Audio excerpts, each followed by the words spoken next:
Hi, my name's Richard, aka Sofa Warrior. Thanks for coming along to my channel today.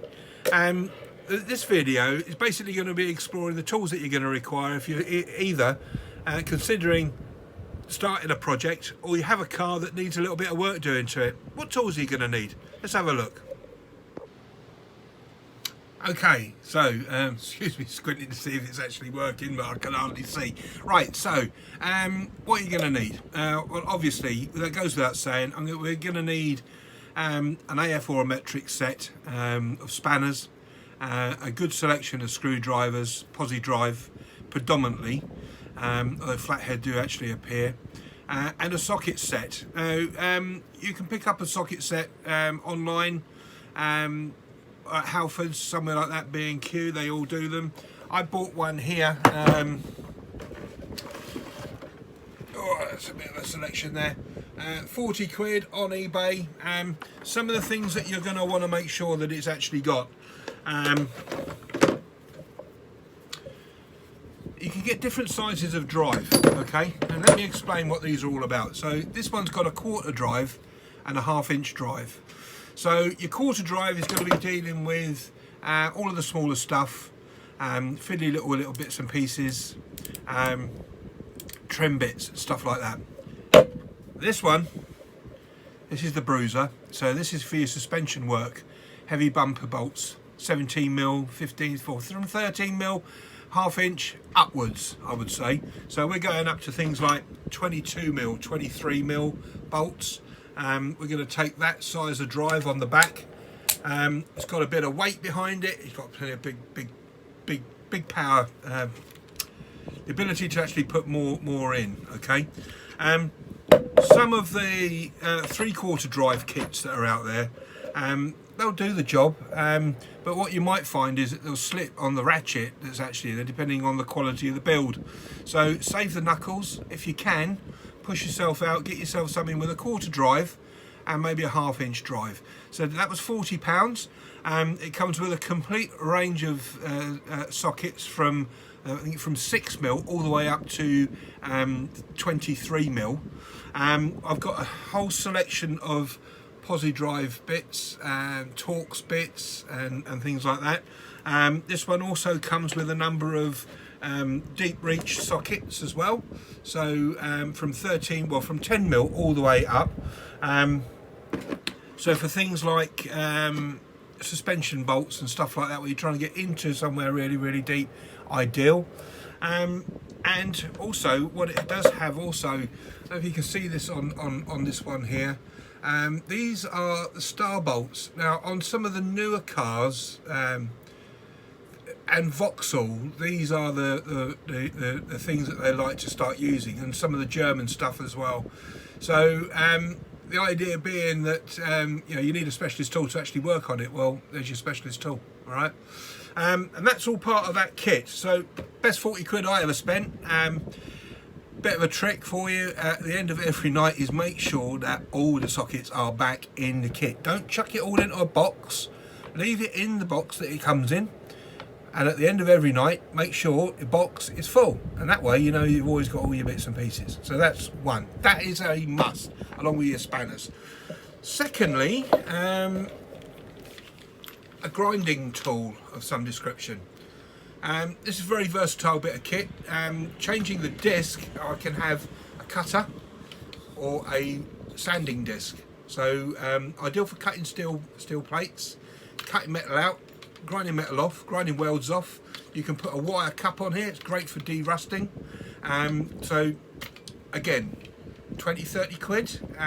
You probably already got a drill, so you haven't got to worry about that, but this, ideal. Okay, I've invested in a breaker bar. These are always handy. This was about £12 on Amazon, so not a fortune. You can get longer ones. The longer, obviously, the more leverage, if you remember your physics from school. If you've got your little 1/2 inch drive, you've only got 6 inches on there. So you put this on, you get more leverage, all right? Helps crack off those difficult to get bolts. The other thing that you're really going to need, if you're doing any form of mechanical work, is a torque wrench. All right, now I had to learn how to use one of these, and there's plenty of YouTube tutorials on how to use this, but basically how it works in theory is this. Let's say that we have a wheel nut, and the wheel nut needs to be done up to 50 pounds PSI, pounds per square inch, okay? There's a dial on the end. We dial in to 50 pounds per square inch, we put the correct size socket on, we crack down. When that clicks, you've reached that pressure, okay? Now, for a lot of cars on a lot of jobs, this is very, very important. I mean, you're looking at things like head bolts, suspension parts. They are all done up to specific tolerances, and it's important that they are done. I mean, if you think about it, a hub nut on your axle done up to the wrong tolerance, you're going down the road and your wheels come off, all right? Not the wheel come off the hub comes off the axle. So it's important that these are actually done. So again, this was Amazon. This is it was under 20 quid. Perhaps you won't use it a lot of time, but it comes in a nice little box, and it's a nice bit of kit to have. Shows that at least you're serious about it all. Now, you might be able to borrow one, but I'll tell you now, borrow somebody else's tools and you damage them, you've got to replace them. So buy your own, okay? So that's that.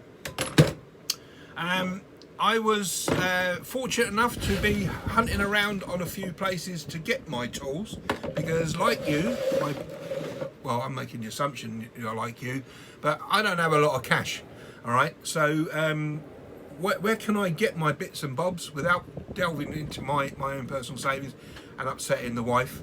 And I went on Facebook Marketplace, I've been on eBay, I've been to car boot sales to buy stuff, you know, somebody's clearing stuff out. I managed to pick up a complete set of Torx and head bits. So these can be used in impact drivers and things like that. This was brand spanking new. It cost me a tenner. All right.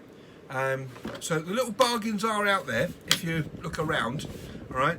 If you're doing any form of brake work, I would make the suggestion that you look at a brake flaring toolkit. Now they're out there, they're not that expensive, and doing brake work seems very, very daunting, but this one's actually made by Sealy. It comes with a number of dies down the side here, the tool for gripping the brake pipe itself, a brake pipe cutting tool, and the flaring tool itself. Again, the videos on how to use these kind of things are all on YouTube, which is where I learned to use them. The only thing is, you need to have the tool. So I got this from a local motor factors, and a lot of things along here, they're doing little specials on. So have a ferret around, see what you can get. Again, Facebook Marketplace, you might find there's somebody like you who's completed a job and feels that there's a need to actually get rid of some of the kit. All right, your opportunity to bag a bargain. All right. Okay, so we're about to start work, and what sort of things should we be thinking about?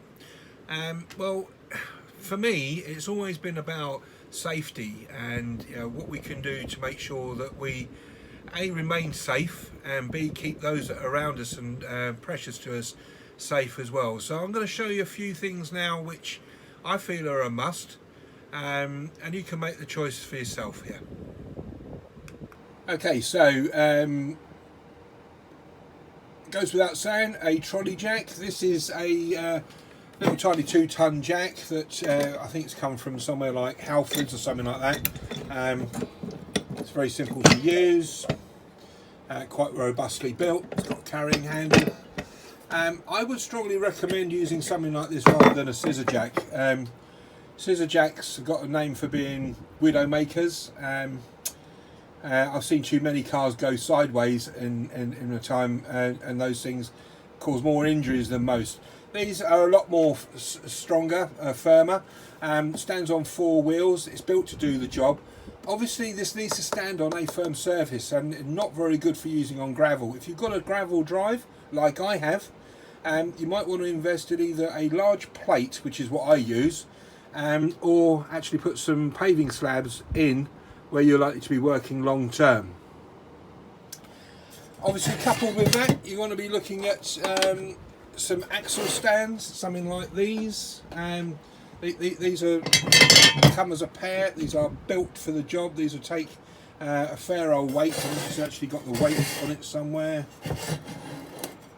This is a 3-ton silver line tool. I think it's come from Argos as a Christmas present. I'll tell you now, my car does not go up in the air without one of these being underneath it. Okay. The other thing that I'll do is actually put the spare wheel under it at the same time. Okay. So those two, have one. Make sure you get them both. Whenever we're working on something, you know, be that the metal side of it, and doing a bit of welding or cutting, these I use. They don't hold much against the weld, but for sparks and grinding these work.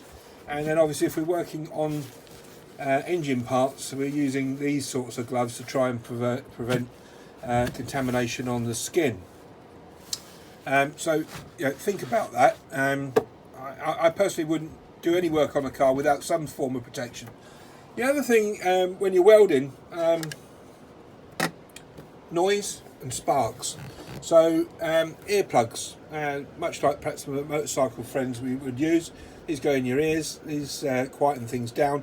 They also stop welds going down your ear holes, which can be rather frightening first time it happens. Stop you banging your head. And a set of glasses. Now these actually go over the top of my glasses. Only about £3, so you might go get yourself a couple of pairs of those, because they will wear out, they will get all scratched, but that's that. So other protection that you might need. So the welder that I've got comes complete with a visor, which we can see here, and to be fair, it barely just scrapes by what's actually required, and it is a shield. It's all held together. It's just clips and screws. Does the job. And when we look through it, we can see. I don't think we can actually. It's my reflection. Yeah,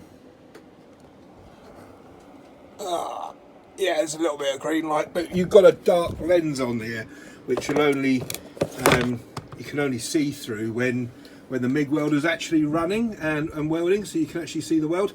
The problem with that is that you've got to hold it, and that in itself means that you're hindered slightly in your welding. I've invested in one of these. So this is a helmet, and this goes over the top of your head, and I'll show that in a second. And it can be seen through, and then this is photochromatic. It's got a little sensor at the top here. When that light comes on from the MIG welder, it darkens down. Let me show you how it works.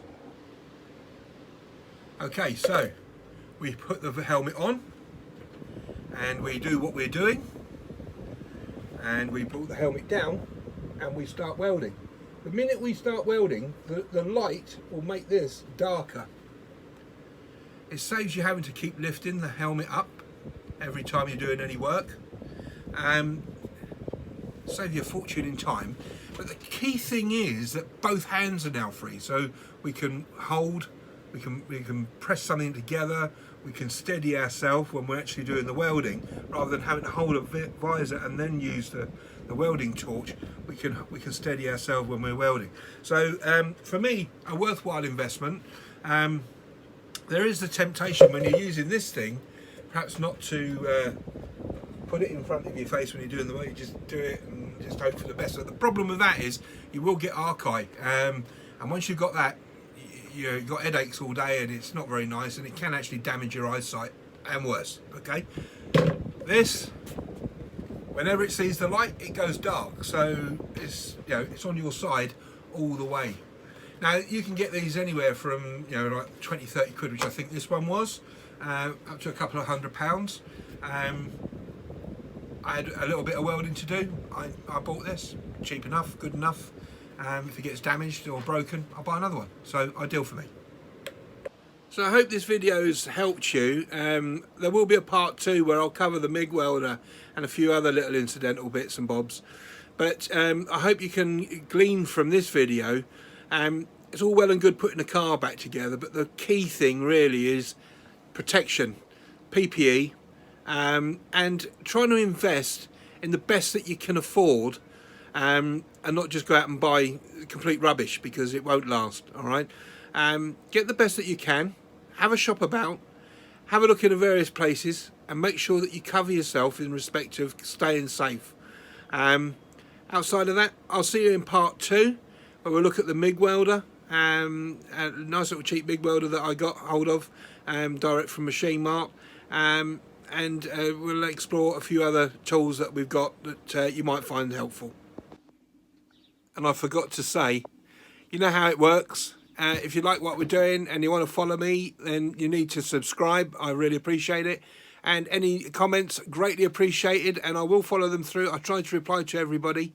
Love to hear back from you. If you've got any ideas, give us a shout, and we'll speak to you in a couple of days with another video. Speak soon. Bye-bye.